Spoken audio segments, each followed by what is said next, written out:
모르겠어요. 지금 갈라디아서 3장 이 부분이 갈라디아서 본론 부분이에요. 그리고 특별히 오늘 부분은 신약 성경에서 가장 난해하고 어려운 딱딱하고 잘 전하고 잘 들어야 될 점이 있습니다. 지난 시간에는 미리 정하신 말씀이라는 이 제목으로 은혜를 나눴잖아요. 그 내용은 세 가지. 하나님과 우리 관계가 아름답게 이어지려면 뭐가 있어야 되냐? 먼저 하나님으로부터 은혜의 약속이 있어야 된다 그랬어요. 아브라함에게 주신 약속이 우리에게까지 지금 이루어왔잖아요. 그러니까 그 언약, 그 약속을 믿는 믿음으로 말미암아 의롭게 된다. 그러니까 갈라디아서 주제의 말씀은 의인은 믿음으로 말미암아 살리라. 이신칭의 이신득이 이런 말씀이거든요. 그런데 두 번째로 그 약속은 절대로 변한다 안 변한다? 변할 수가 없다. 그리고 세 번째는 율법이 왔으면 그 약속은 없어지느냐? 그게 아니라 제가 뭐라고 해서 헌법으로 말하면 모법, 어머니법 우선하는 법이 바로 은혜의 약속이라. 이게 사실은 복음이에요. 복음과 율법을 공부하고 있는데 복음이다 그 말씀을 하고 있어요. 그 다음에 율법이다. 율법이 430년 후에 왔다고 하는데 사실은 아브라함에게, 이삭에게, 야곱에게 야곱으로부터 계산하면 430년 후죠. 그러니까 야곱으로부터라기보다는 이스라엘 민족이 애굽 땅에 갔을 때 그때부터 기준하면 430년 후예요. 그러니까 나중에 왔다. 근데 우선순위는 뭐다? 헌법 중에서 그 법률의 10계명은 나머지는 뭐 사회법, 도덕법 이런 법이잖아요. 그러니까 율법은 사회법, 도덕법이고 10계명은 뭐예요? 은혜의 약속의 언약이다. 그 말씀을 이렇게 하고 있습니다. 오늘은 어떤 말씀인가? 그러면 이제 19절에서 19절 20절이 율법의 그 역할과 기능을 세 가지를 이야기하고 있거든요. 19절 그런즉 율법은 무엇이냐? 헌법함으로 도와야 될 것이다. 천사들을 통하여 한 중보자의 손으로 베푸신 것인데 약속하신 자손이 보시기까지 있을 것이다. 19절만 봐요. 그래서 그러면 율법 뭐냐? 은혜의 약속이 우선이라면, 더 중요하다면 그 은혜의 약속은 패할 수가 없어요. 끝까지 가는 거 복음이잖아요. 그래서 그러면 율법이 왜 있느냐? 왜 줬느냐? 이런 말을 하는 거예요. 그래서 지금 문답식으로 이야기를 하고 있어요. 문답식 방법으로 율법에 대해서 정의를 하고 있는데 첫 번째가 범법함으로 더하여진 것이다. 이 말은 범법한다 그러면 본문에 파라노미아 줄을 넘는 것이라는 뜻이에요. 한계를 넘다. 그러니까 법이 없으면 죄가 죄인줄 모르잖아요. 근데 죄를 알게 하기 위해서 이 율법을 주셨는데 우리나라는 좁지만 넓은 땅을 소유하는 국가들 있잖아요. 뉴질랜드나 호주 이런 데는 목축을 많이 하죠. 근데 그들은 방목을 해요. 넓은 들판에 있거나 산에 방목을 해요. 방목을 하면 그냥 그 목자들도 몇 명 없는데 막 뛰어다니면서 하루 종일 풀도 먹고 이제 저녁 되면 우리로 돌아오거든요. 그때 어떻게 해서 그 한계를 넘지 않을까? 수가 있어요. 방법이. 그게 뭘까요? 경계선을 두는데 눈에는 잘 보이지 않지만 전선으로 거기를 밟으면 찌릿찌릿 해서 못 넘어가게. 또 여기도 안 되네? 저쪽으로 가면 또 역시 마찬가지로 뺑 둘러서 사방으로 쳐놓는 거예요. 경계선을 쳐놓는 거예요. 그러니까 한계를 못 넘어가는 거죠. 율법의 기능이 그거라는 거예요. 사도 바울이 로마서 3장 20절에서 이렇게 이야기하고 있어요. 로마서 3장 20절 그러므로 율법의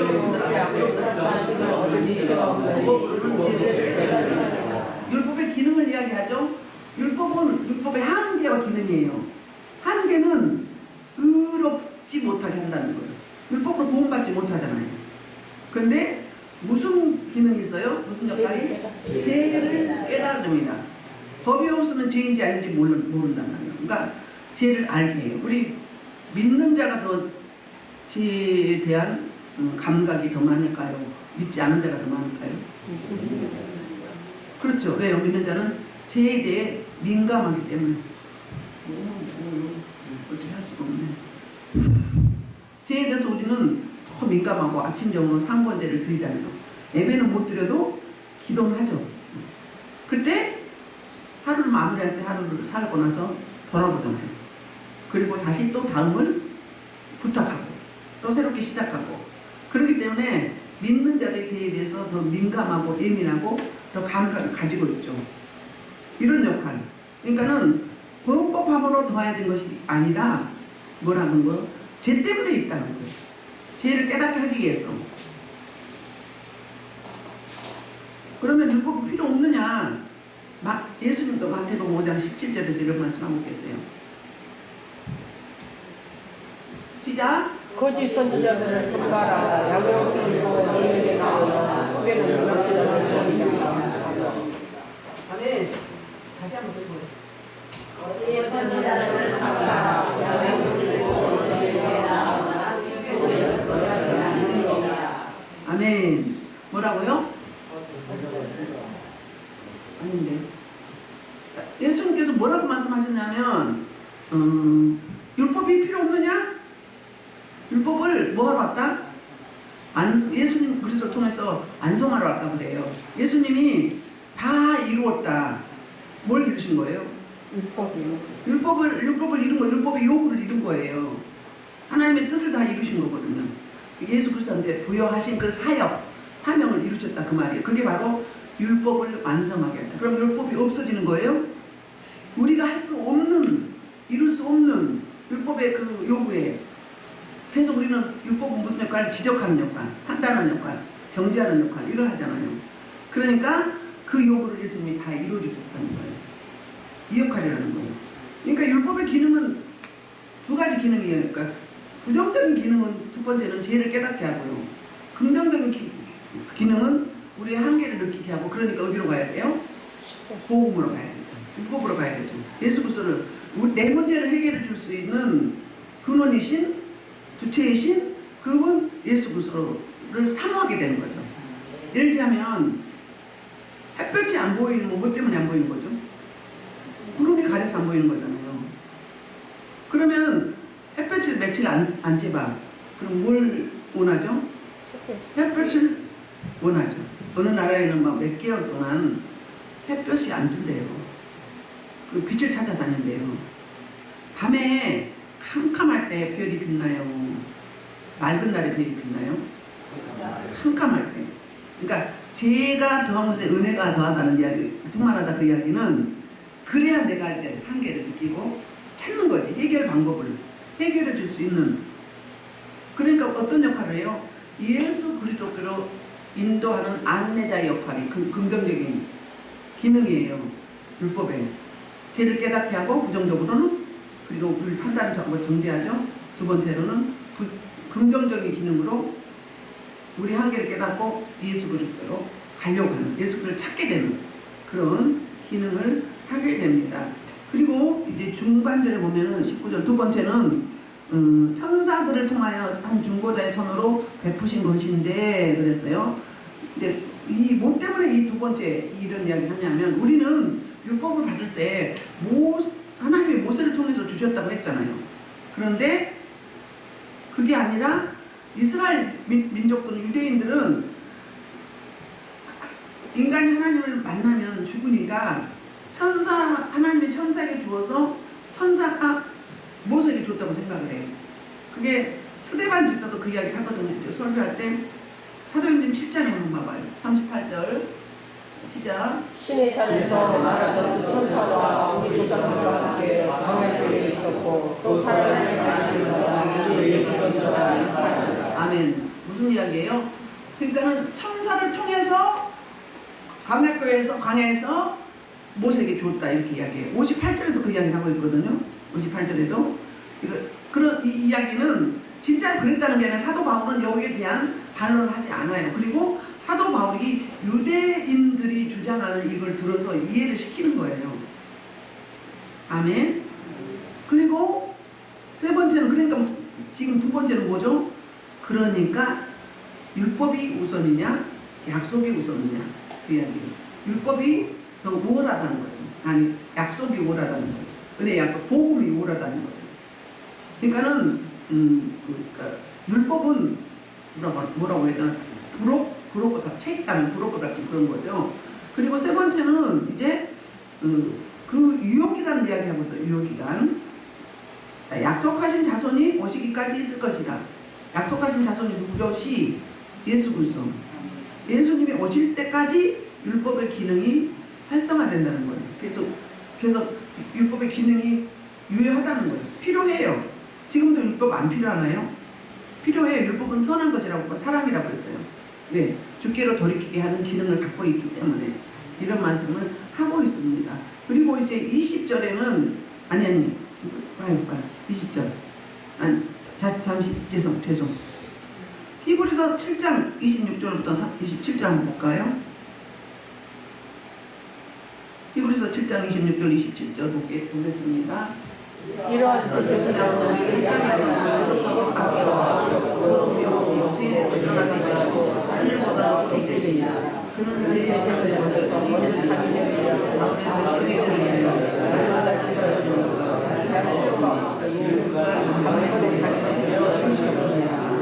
아멘. 구약에는 죄를 지으면 율법에는 어떻게 했어요? 희생제사를 드렸어요. 짐승이 수없이 죽어나가고 수없는 제사를 지냈어요. 그 죄가 해결됐나요? 해결되지 않았어요. 그러니까 우리 하나님께서 이제 근본적인 방법으로 누구를 보내주셔서 그것이 아들 예수 그리스도를 보내주셔서 이 실제 하신 영원한 중보자, 대제사장 예수 그리스도를 통해서 영단변의 재산을 받았잖아요. 제 문제는 해결됐죠. 제 문제는 해결됐어요. 그러니까 영적인 문제는 우리 해결됐어요. 그런데 육신적으로 매일 지어지는 자범죄, 알고 지은 고범죄 이런 것들은 어때요? 그때 희생제사를 드리나요? 어떻게 하죠? 어떻게 해결하죠? 그 이루어주신 율법의 요구를 이루어주신 예수 그리스도를 믿는 그 믿음, 주께 주님의 십자가에 패스시켜버리는, 주님이 과거, 현재, 미래의 죄를 다 담당하셨기 때문에 얼마나 자유하고 얼마나 편리해요. 그렇다고 막 죄를 함부로 지으나요? 죽으려고.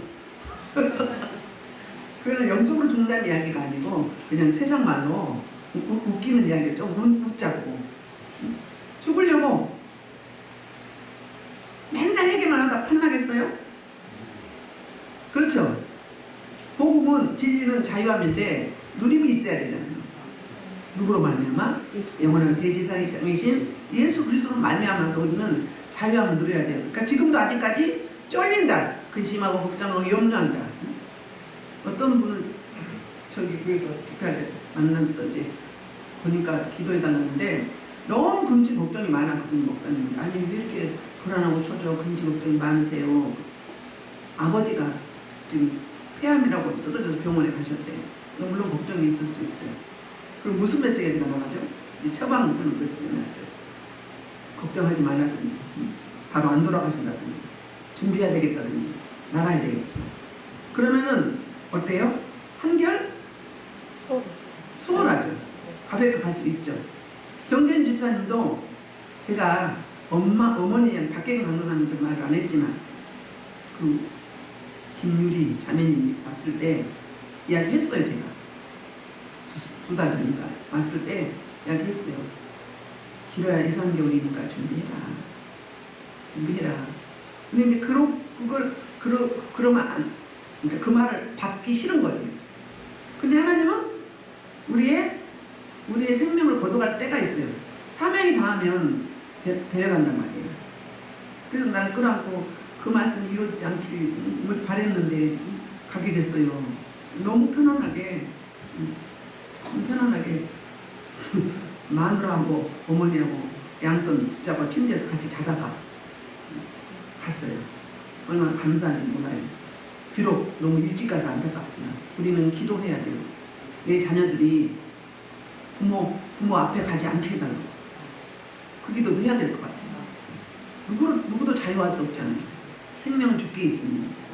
그렇게 희생자를 많이 드리고 했어도 구원은 있었어요, 없어요?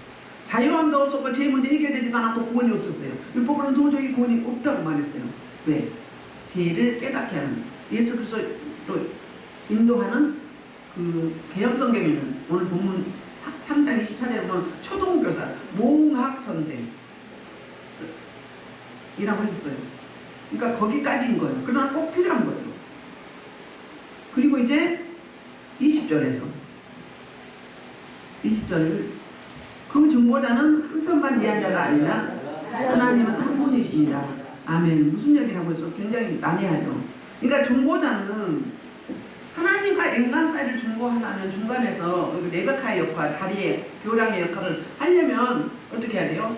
하나님 쪽에서도 하나님이 인정하셔야 되죠. 또 인간 쪽에서도 뭔가 달라야 되겠죠. 그러니까는 검증이 돼야 되겠죠. 모세가 중보자잖아요. 오늘 본문에서 말하는 중보자.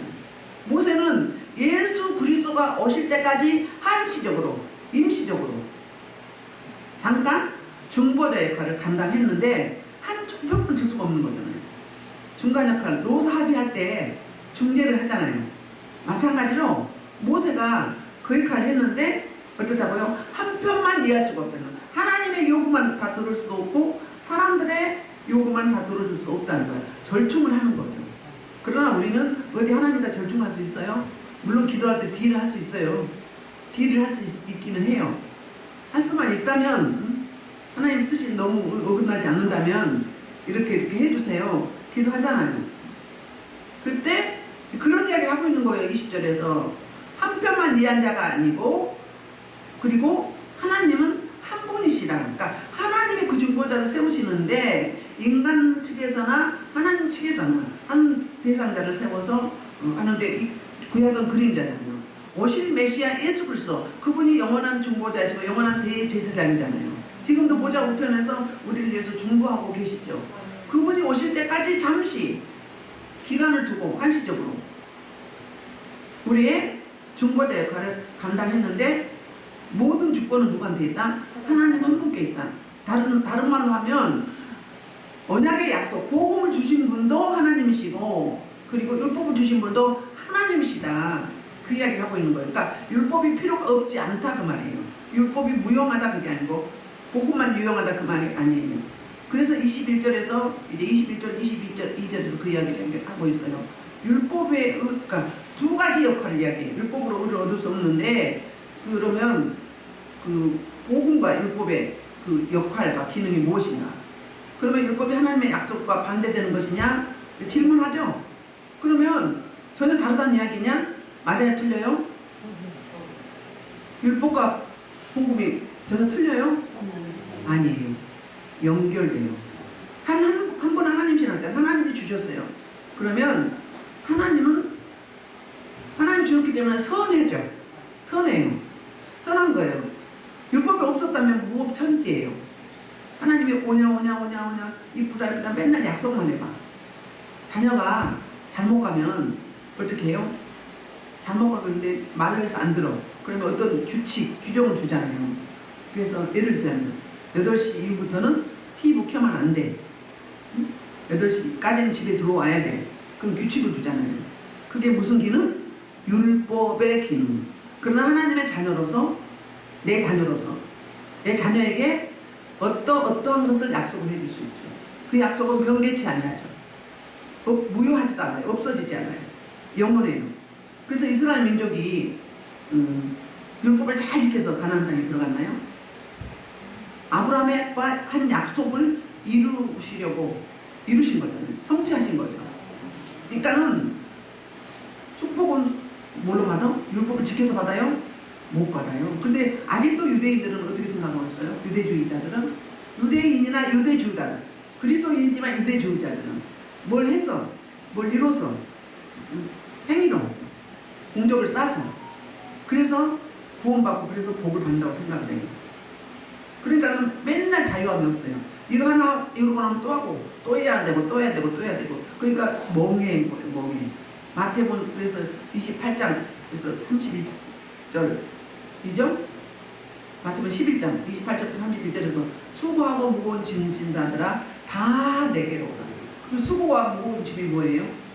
율법의 짐이에요. 너무 많아서 하나님 300 6가지 주셨지만 613가지. 613가지 주셨지만 반대로 이야기하고 있네요. 613가지 크게 큰 골자를 주셨죠. 큰 골자가 10계명이고 핵심이. 그런데 장로 유전으로 더 많은 세부적인 규정을 줬어요. 그러니까 정말로 숨막히고 자유 없는 그거 지키느라고. 아이고 불쌍타. 우리가 구약시대에 태어나지 않은 게 감사해요. 이스라엘의 유대주의자들로 태어나지 않은 게 너무 감사해요. 지금도 자유하지 못한 분들은 그리스도 안에 있다고는 하지만 맨날 근심 걱정 쫄리고 염려 뭐 이러고 저러고 생각도 하는 아무도 외계인에서 온 사람 같아. 응? 얼마나 자유해. 여러분 얼굴 보면 너무 밝고 자연스럽고 이쁘고 응? 다 이뻐. 다 그냥 가서 깨물어주고 싶어. 응? 뭘 봤기 때문에 그래요? 어둠을 봤기 때문에. 너무 많이 눌려있는 분들을 봤기 때문에 그런 거고. 우리는 다 이런 줄 알잖아요. 여러분도 그랬죠? 그 느꼈죠? 전실하게. 야, 여기가 천국이다. 여기가 교회지. 이게 교회지. 그러나 거기도 교회는 교회예요. 그러니까 어린아이느냐 장성했느냐 그런 차이점이 있겠죠. 우리도 옛날엔 그랬잖아요. 그렇습니다. 그리고 이제 그래서 지금 우리 21절 하고 있는 거죠. 반대할 수 없다는 거예요. 그러니까 기능이 어떤 기능이에요? 복음이 먼저 주셨고 그 복음은 병계의 자녀고 그 복음을 통해서 예수 그리스도를 통해서 보내주마가 약속한 메시아 그리스도 그분을 통해서 우리가 구원을 받고 영생을 누리고 하나님의 유업을 받고 그리고 동역자가 되는 거예요. 그런데 율법은 무슨 역할이라고요? 율법은 그런 가정을 갈 수 있도록 그러니까 그리스도로 향할 수 있도록 나는 여기까지밖에 안 돼. 율법이 하는 말이 사람이라면 나는 여기까지밖에 해줄 수 없어.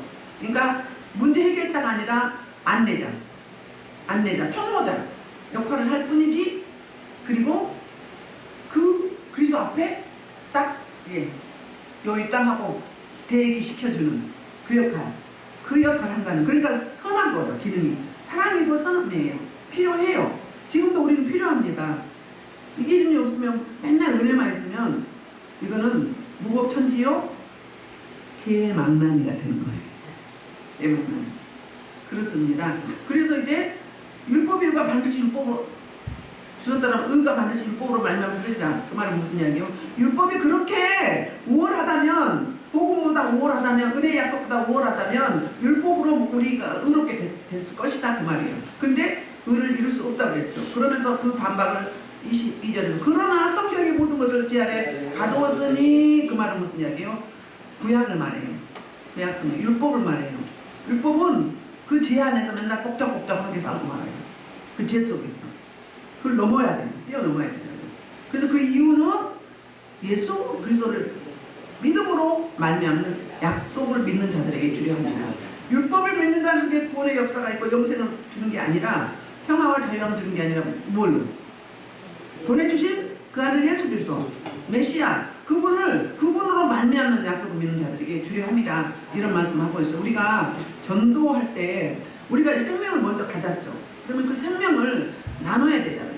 나누려면 설명을 하죠. 소개를 하죠. 누굴 소개하죠? 예수 그리스도. 우리 좀 영적으로 앞선 사람들은 율법적일 수가 많아요. 어때요? 아, 왜 이래? 왜 이렇게 지저분해? 무슨 너무 눌렸어. 막 이러죠. 응? 일종의 율법의 기능이에요.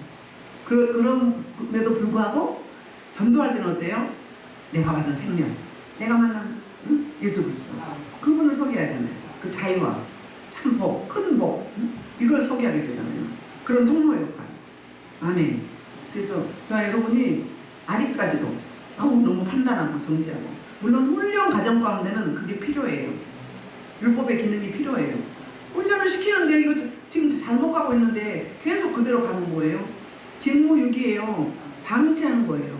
또 마찬가지요. 성도들도 우리 마태복음 25장에서 달란트 비유에서 어때요? 1달란트 받은 자, 2달란트 받은 자, 5달란트 받은 자. 그러면 2달란트 받은 자, 1달란트 받은 자는 뭐예요? 말씀을 받고 그렇게 하려고 행동했잖아요. 그럼 이게 얼마인가요? 그냥 얼마 남겨 이렇게 안 했어요. 얼마 남겨? 그건 복음이에요. 근데 율법은 뭐예요? 해봐라. 해봐라. 내가 2달란트 줄 테니, 5달란트 줄 테니, 1달란트 줄 테니. 1달란트 넣어요. 우리 지금 돈으로 환산하면 수억이에요. 그럼 작은 돈이 아니에요. 그럼 어떻게 해야 돼요? 자, 끝까지 들어야 돼, 한국말은. 커뮤니케이션 잘 안 되면 불협화음이 있어요. 한국말은 끝까지 들어야 돼. 왜? 맨 마지막에 한국말은요, 어법이 답이 있어요. 그런데 영어나 헬라어는 뭐예요? 답이 먼저 나와요. 먼저. 그러니까 처음만 들으면 되는데 우리는 끝까지 못 들어. 그러니까 자기 생각으로 판단하고 자기 생각으로 해석하고 자기 생각으로 움직이고 그러다 보니까는 오해가 생기게 된단 말이에요. 근데 어때요? 주님이 너희걸로 장사해봐라 했어요. 그럼 일단 해보기는 해야 되잖아. 그게 우리가 그 율법의 기능을 적용을 하긴 해야 된다 이 말이에요. 아멘. 율법은 아니야. 본이 없어. 의를 이룰 수 없어. 율법은 나쁜 거야. 그리고 그냥 냅둬버려. 그럼 어떻게 되는 거예요? 제가요 어느 분이 기후를 보낸다고 왔어요. 그래서 감사하다고 했는데 안 와요. 자꾸 기다리고 있는데. 근데 문자가 왔었어요. 근데 제가 끝까지 안 본 거예요.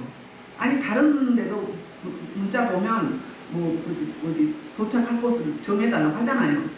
그냥 놔둬도 오더라고요. 근데 그런 줄 알았죠.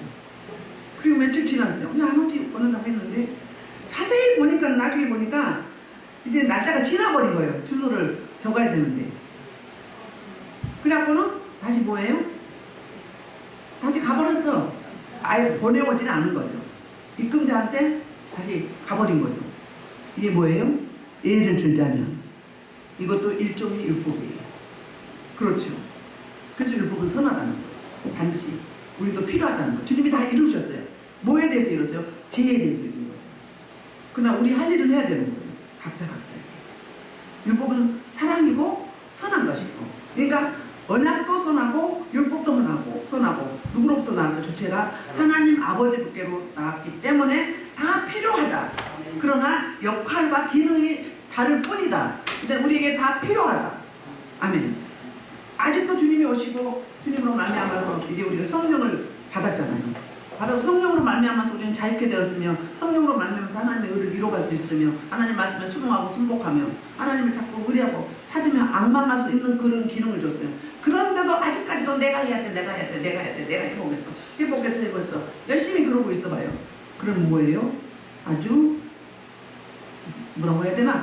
과거적인 미개한, 지금으로 말하면 미개한 디지털과 뭐 아날로그와 옛날 아날로그적인 그런 신앙을 아직까지 하고 있다. 그러면 어때요? 자유예요? 못 자유예요? 자유할 수가 없어요. 구원도 없는데 의를 이룰 수 없는데 영원하지 않는데. 그래서 복음은 은혜의 언약은 영원하고 안전하고 그래서 그 복음으로 이 율법이 우리를 안내해주는 그런 역할. 이해가 좀 되시나요? 굉장히 오늘 부분이 어려운 부분이에요. 어려운 부분. 그냥 읽으면 알 수가 없어. 이거 공부하면 율법과 복음을 확실하게 알 수 있어요. 아니, 다 필요하다. 선하다. 하나님으로부터 나왔다. 필요하니까 주신 거죠. 아멘. 그래서 저 여러분이 복음으로 진정한 자유함을 누리는. 그래서 율법에는 긍정적인 역할과 부정적인 역할이 있다. 그리고 선하다. 사랑이다.